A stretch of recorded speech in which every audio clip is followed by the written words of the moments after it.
ஒவ்வொரு வாரமும் ஒவ்வொரு நாயக்குகள் குறித்து பேசிட்டு இருக்கீங்க. அந்த வகையில இந்த வாரம் எந்த நாயக் குறித்து பேச போறீங்க மேம்? பார்வதி நாயக். இவங்க வந்து சைதாப்பேட்டைக்கு நாயக்கு. இந்த சென்னையில் இருக்க 21 நாயக்குங்கள இவங்களும் ஒரு நாயக்கு, பார்வதின்றவங்க. ஸோ இவங்களுக்குள்ள பேச்சுகள் என்ன போயிட்டு இருக்கு அப்படின்னாக்கா, மந்த்ரா வந்து கெட்டவங்களை கெட்டவளாவே காட்டுறா, நல்லவங்கள நல்லவளாவே காட்டுறா. அவ வந்து 21 பேருமே வந்து கெட்டவங்கன்னு அவ வந்து சொல்லல. பட் நம்ம தான் அவங்க கொஞ்சம் கொஞ்சம் நம்மளோட கேரக்டர் எல்லாம் வந்து மாத்திக்கணும் அப்படின்னு சொல்லி அவங்களுக்குள்ள பேசுத எனக்கு ஒரு சில தகவல்கள்லாம் வந்தது. முத்தம்மா ஆயான்னு ஒருத்தவங்க பெரியவங்க, அவங்களோட பரிவாரு இந்த சைதாப்பேட் பரிவாரு, அதுல உருவானவங்க இந்த பார்வதி நாயக். அவங்க இருக்காங்களா இப்போ? இல்லம்மா, அவங்க இறந்துட்டாங்க. அவங்களாம் ரொம்ப நல்ல குணம் கொண்டவங்க. அந்த சைதாப்பேட்லயே வந்து அப்பெல்லாம் நீங்க பாத்திருப்பீங்க. அப்பெல்லாம் வந்து மற்ற நாயக்கங்களை மாதிரி சரசரமா சௌரசௌரமாலாம் மாட்டி பட்டு போட போட்டுன்னு ட்ரெயின்ல டிக்டாக்கு, ரோட்ல டிக்டாக்கு, போற வர இடத்துல ரீல்ஸ், அந்த மாதிரி எல்லாம் இவங்க கிடையாது. என்ன சொல்லுவாங்க, இவங்களுக்கு உண்டான ஒரு அதிகாரம் வந்து அவங்க மத்த 20 பேர்கிட்ட கிடைக்கல. மற்ற நாயக்குகளே வந்து தன்னை அதிகாரம் பண்ணும்பொழுது முடியாம தான் அதுல இருந்து வெளியே வந்திருப்பாங்க, ஏதோ ஒரு பிரச்சனையில. அந்த மாதிரி ஏதாவது பிரச்சனை சமீபத்துல நடந்து அது மூலமா இவங்க வெளியே வந்தாங்களா, இல்ல இவங்களே பிடிக்கல அப்படின்ட்டு வந்துட்டாங்களா? இல்லம்மா, ஒரு பிரச்சனை நடந்திருக்கு. அதாவது பார்வதி நாயக்குன்றவங்களுக்கு வந்து கல்நாயக்குன்னு ஒருத்தவங்க நியமிப்பாங்க. சொல்லியிருக்கேன் இல்லையா, 21 கல்நாயக்குங்கன்னு. அந்த கல்நாயக்கு இவங்களுக்கு கிடையாது. பார்வதி நாயக்கு மட்டுமே தான், சரிங்களா? கல்நாயக்குன்னு ஒருத்தவங்க கிடையாது. அதுல இப்போ பாரதின்னு சொல்லக்கூடிய ஒரு கல்நாயக்க வந்து மத்த 20 நாயக்கங்கள் சூஸ் பண்ணி இவங்களுக்கு கூட இணைச்சிருக்காங்க.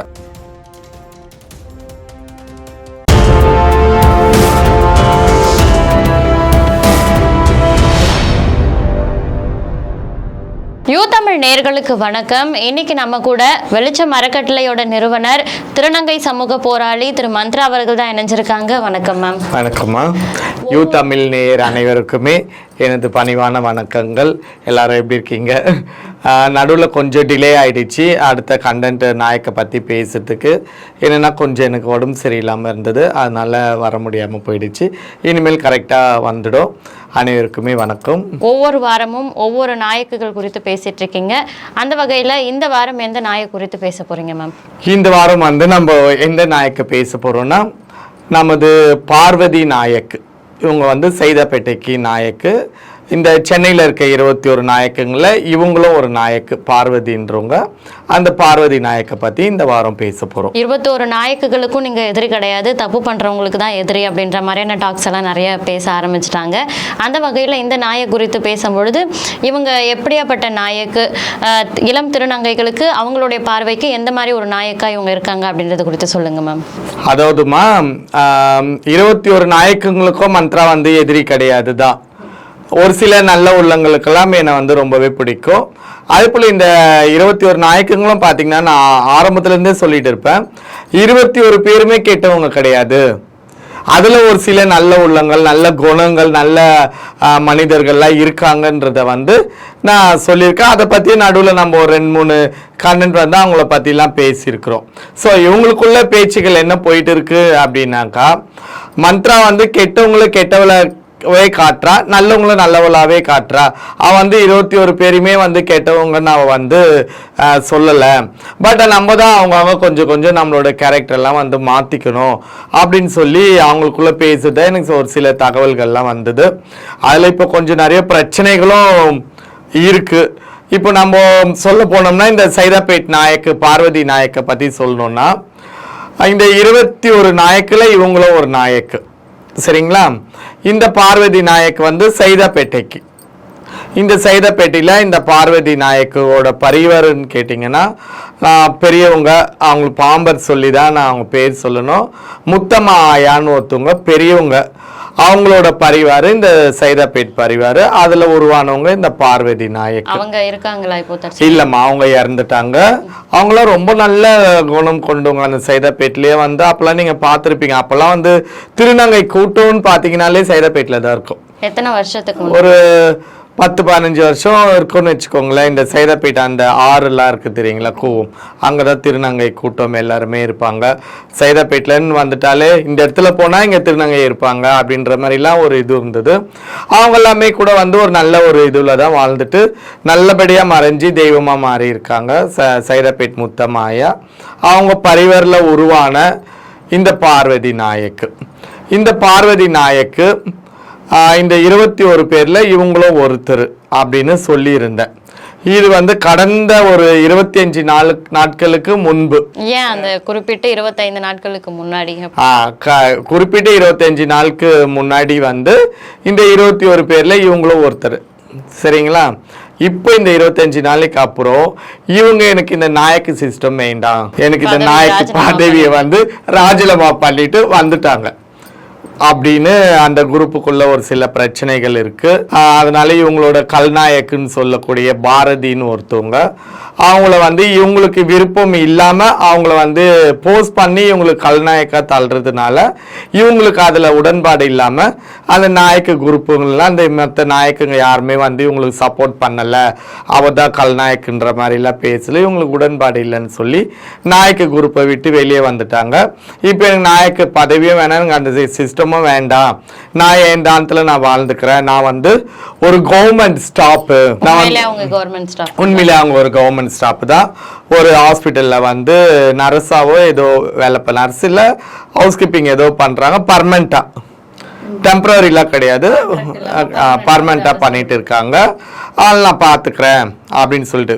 ஸோ இந்த பார்வதி நாயக்கோட நோக்கம் என்னன்னா, இந்த நாயக்க சிஸ்டம்குள்ள நுழையும் போது மற்ற நாயக்கங்க எப்படி இருந்தாங்க, அவங்க எப்படி பணம் சம்பாரிச்சாங்க, எப்படி சேல்நாத்திங்க சம்பாரிச்சு, அது போல் நம்மளும் சம்பாரிச்சு நம்மளும் ஒரு ஆள் ஆகணும், நம்மளும் ஒரு லெவலுக்கு வரணுன்ற ஒரு நோக்கத்துல தான் போனாங்க.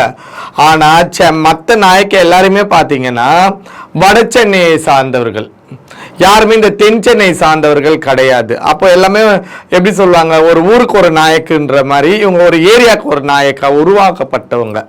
அப்போ இவங்களோட லிஸ்ட்ல அந்த 21 பேர்ல இவங்களை வந்து ஒரு பேருக்கு சைதாப்பேட்டைன்ற ஒரு ஏரியா வந்து ஒதுங்கி இருக்கக்கூடாது. ஸோ அந்த ஏரியாவும் நம்மளோட மிங்கிள் ஆகணுன்றதுக்காக இவங்களை வந்து ஒரு வேண்டா விருப்பமாக தான் இந்த நாயக் சிஸ்டமே இவங்களை வந்து உள்ள வலிச்சுது. பட் இவங்க உள்ள வந்ததுக்கு அப்புறம் இவங்க கொஞ்சம் ஏழ்மையானவங்க தான். மற்ற நாயக்கங்களை மாதிரி சௌரசோரமாலாம் மாட்டி பட்டு புடவை போட்டுன்னு ட்ரெயினில் டிக்டாக்கு, ரோட்டில் டிக்டாக்கு, போகிற வர இடத்துல ரீல்ஸ் அந்த மாதிரிலாம் இவங்க கிடையாது. ஸோ இவங்களை வந்து உள்ளே போட்டாங்க. போட்டதுக்கு அப்புறம் இவங்களுக்கு உண்டான அந்த அங்கீகாரம், ஒரு என்ன சொல்லுவாங்க, இவங்களுக்கு உண்டான ஒரு அதிகாரம் வந்து அவங்க மற்ற 20 பேர்கிட்ட கிடைக்கல. இவங்களை வந்து ஒரு ஒதுக்கலாவோ அப்படி ஒரு தனிச்சையாவோ அப்படிதான் வச்சு பண்ணாங்க. அதுக்கான காரணம் என்ன மேம், அவங்கள மட்டும் தனிச்சு விட்டுறது? அதுக்கான காரணம் என்னன்னு கேட்டா, இவங்களால இந்த சைதாப்பேட் நாயக்கால மத்த 20 பேருக்கும் வருமானம் இல்லை. உங்களுக்கு புரியுதுங்களா என்ன சொல்ல வரேன்னு? ஒவ்வொரு நாயக்கு வீட்டுல இருந்தும் ஒரு மாசத்துக்கு ஒரு 10 பால் ஃபங்க்ஷன், சர்ஜரி பண்ண ஒரு சடங்கு செய்வாங்கன்னு சொல்லியிருந்தேன் இல்லையா, ஒரு 10 பால் தயிர் மோருன்னு பண்ணுங்க, வீடு பால் காசுறேன், எனக்கு வெள்ளி வரிசை அந்த வரிசை இதெல்லாம் சொல்லுங்க. ஸோ அந்த மாதிரியான எந்த ஒரு ஃபங்க்ஷனுமே வந்து இந்த சைதாப்பேட் பார்வதி நாயக்கு மூலயமா இந்த 4-4.5 வருஷத்துக்கு நடக்கல. மற்ற நாயக்குங்க வீட்டில் இவங்க போய் 21ல் ஒருத்தரா இவங்களும் போயிட்டு கும்பலில் உட்காந்து அங்கே கொடுக்குற அந்த இறக்கிற பணம், அந்த பணமாலை இறக்கிற பணம், இதெல்லாம் பேல் காசு அப்படிலாம் சொல்லுவாங்க, பஞ்சு காசு, பேல் காசு இதெல்லாம் சொல்லுவாங்க. ஸோ அந்த மாதிரி பணங்களை வந்து இவங்க வாங்கிட்டு வந்தாங்களே கண்டி இவங்க மூலயமா அவங்களுக்கு எந்த ஒரு இன்கமும் வருமானமும் கிடைக்கல. அப்ப என்ன பண்ணிட்டாங்க, இந்த நாயக்கு வேஸ்ட், இதை வந்து கொஞ்ச 4 அடி தள்ளி வைங்க, இது வந்து நம்மள இது கிடையாது, இதால நம்மளுக்கு ஒரு 10 ரூபா புரோஜனம் அப்படின்னு சொல்லி இந்த நாயக்குங்களுக்குள்ளவே இவங்களை வந்து ஒதுக்கப்பட்டாங்க. அப்போ அதுக்கேற்ற மாதிரி இந்த நாயக்கு தான் வேஸ்ட், இந்த நாயக்கோட கல்நாயக்கு அந்த பாரதின்னு இருக்காங்க இல்லையா, அவங்கள வச்சு என்ன பணம் பார்க்கலான்றதுனால அவங்கள வந்து இதுக்குள்ள நுழைக்கும் போது அது இவங்களுக்கு பிடிக்கல. இப்போ இவங்க வீட்டில் வந்து அந்த மாதிரி இந்த பால் ஃபங்க்ஷன் இது எதுவுமே நடக்கலை அப்படின்னு சொன்னீங்க, அதுக்கான ரீசன் என்ன மேம்? ஒரு ஜமாத்தில் ஒவ்வொரு குடும்பம் இருக்குது அப்படின்னா அவங்க வீட்டில் ஒரு ஃபங்க்ஷன் பண்ணுறாங்க எல்லா இளம் திருநங்கைகளுக்கு, இவங்களுக்கு அந்த மாதிரி பண்ண முடியாததுக்கான காரணம் என்னவா? அதுக்கு என்ன காரணம்னாமா, சைதாப்பேட்டில் நம்ம முத்தமாயா இருந்த வரைக்கும் அதில் வந்து ஆயிரக்கணக்கானோர்கள் இருந்தாங்க. சைதாப்பேட் பரிவாரில் நிறைய பெரிய பெரியவங்களாம் கூட இருந்தாங்க. அவங்க இருந்த வரைக்கும் இந்த சைதாப்பேட் பரிவார் வந்து ஒரு நல்ல கூட்டமாகவே இருந்துச்சு. சரிங்களா? அவங்க இறந்த பிறகு இந்த கூட்டம் வந்து கலைஞ்சிடுச்சு. எல்லாருமே அப்படி அப்படி தனித்தனியாக கலைஞ்சி சிலர் வந்து சென்னையில் இருக்கிறவங்க கிட்டேயே போயிட்டு சேலாலாம் ஆயிட்டாங்க. இப்போ கூட ஒருத்தங்க நம்ம இதில் கூட இருக்காங்க, அவங்க கூட சைதாப்பேட்லேருந்து சென்னையில் போய் தான் சேலா ஆயிருக்காங்க.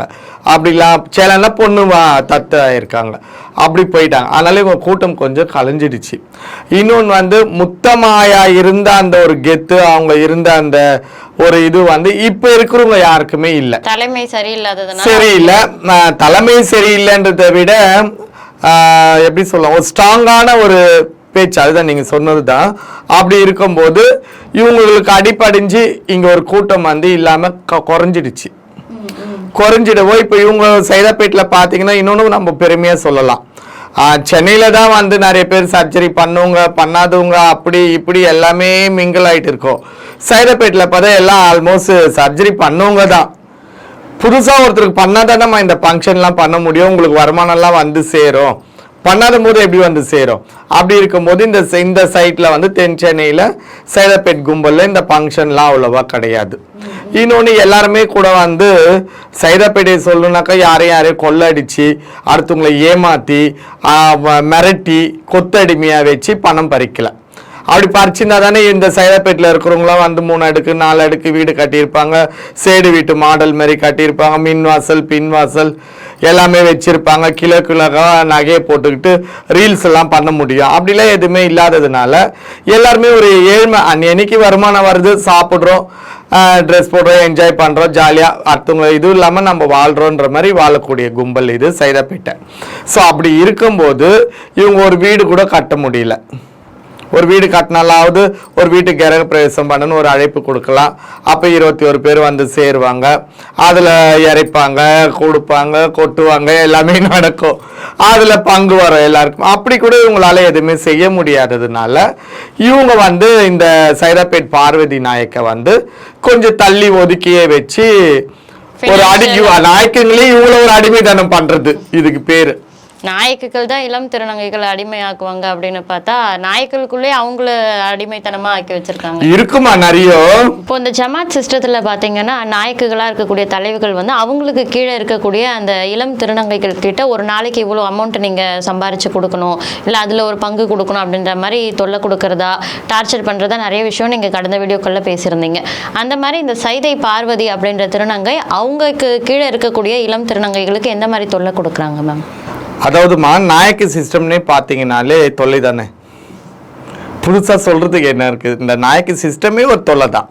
அதில் இந்த பார்வதி நாயக்கு புது பணக்கார ஆகணும்னு நினச்சாங்க. அப்போ இவங்க எந்தெந்த தொல்லைகள் கொடுத்துருப்பாங்க இவங்கக்கிட்ட இருக்கக்கூடிய திருநங்கைக்கு?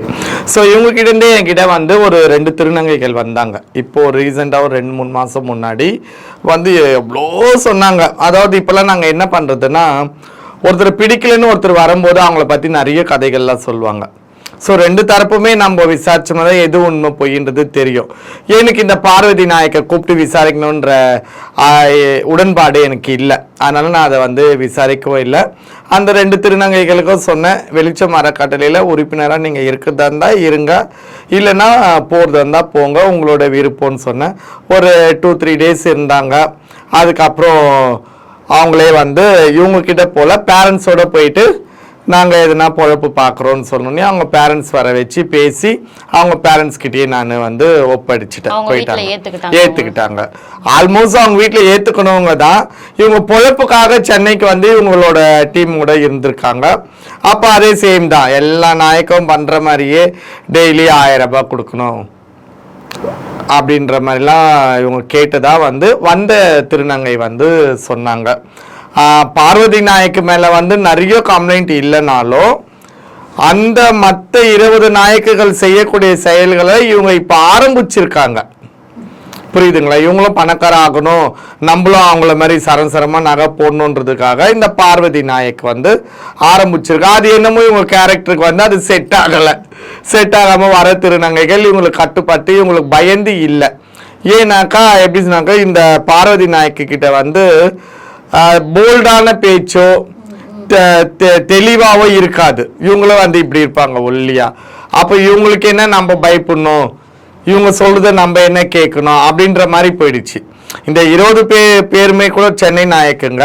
இவங்களை வந்து ஒரு பேருக்கு அந்த சைதாப்பேட் டீம் ஒதுங்கக்கூடாதுன்றதுக்காக தான் வலிச்சு போட்டாங்களே கண்டி இவங்களை உண்மையிலான நாயக்குக்கு உண்டான கெத்தோ அதுக்கு உண்டான அதிகாரமோ இவங்களுக்கு இருக்குன்றதுனால அவங்க போடலை. அப்போ அவங்க ஏதோ கடமைக்கு போட்டாங்க. இவங்களுக்கு கீழே இருக்கக்கூடிய நாயக்குங்க இவங்க சேலா நாத்திங்க வந்து இவங்களுக்கு பயப்படாதனால அந்த அமௌண்ட் எல்லாம் இவங்க எதிர்பார்த்த மாதிரி இவங்களுக்கு கிடைக்கல. இவங்க வந்து அதில் ஒரு பெரிய ஆள் ஆகி வர முடியாமல் போயிடுச்சு இந்த சைதாப்பேட் பார்வதி நாயக்குக்கு.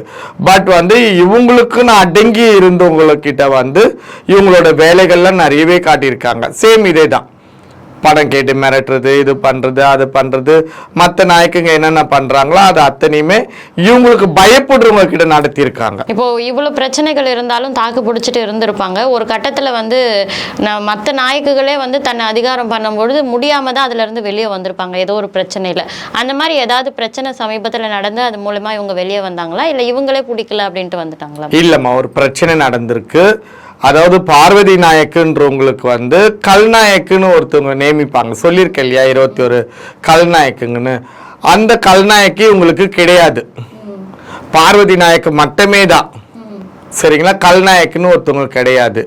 அதில் இப்போ பாரதின்னு சொல்லக்கூடிய ஒரு கல்நாயக்கை வந்து மற்ற 20 நாயக்கங்கள் சூஸ் பண்ணி இவங்களுக்கு கூட இணைச்சிருக்காங்க.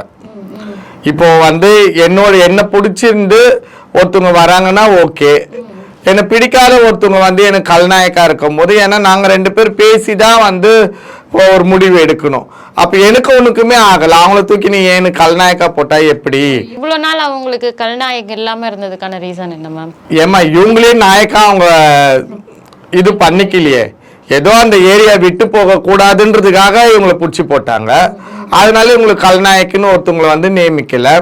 அப்போ இந்த மாதிரி இப்போ 20 பேரும் சேர்ந்து ஒரு கல்நாயக்கை இவங்ககிட்ட இணைக்கும் போது அவங்களுக்கு இவங்களுக்குமே ஆகாது. அப்போ எப்படிமா அது நல்ல ஒரு அண்டர்ஸ்டாண்டிங்ல போயிட்டு இருக்கோம். இதுதான் வந்து மற்ற 20 நாயக்கங்களோட சூழ்ச்சிகள், புரியுதுங்களா? பார்வதி நாயக்க அடக்கணும், பார்வதி நாயக்க இன்னும் ஒண்ணுமே இல்லாம டம்மி ஆக்கணும்ன்றதுனால இவங்களே ஒரு கல்நாயக்கை சூஸ் பண்ணி அவங்களுக்கு செட் ஆகாத ஒரு கல்நாயக்கை கூட சேர்த்து வச்சாங்க. இவங்க என்ன பண்ணிட்டாங்க, இது காலத்துக்கோ தலைவலி தான் போல இருக்கு, நமக்கு இப்படி ஒரு கல்நாயக்கு தேவை கிடையாது அப்படின்றத இவங்க இந்த நாயக்கு குரூப்ல வந்து இவங்க எடுத்து இவங்க பேசும்போது அதுக்கு பதில் இந்த 21 நாயக்கு மற்ற 20 பேருமே கொடுக்கல. அவங்க தான் இருப்பாங்கன்ற மாதிரி ஏதோ ஒரு பேச்சுக்கள் வரவோ இவங்க அப்படின்னாக்கா எனக்கு இந்த நாயக்கு சிஸ்டமே வேண்டாம், நான் வெளியேறேன்னு சொல்லி அந்த குரூப்பை விட்டு வெளியே வந்துட்டாங்க. அதுக்கப்புறம் இவங்க வேலை உண்டுன்னு இருக்கிறாங்க.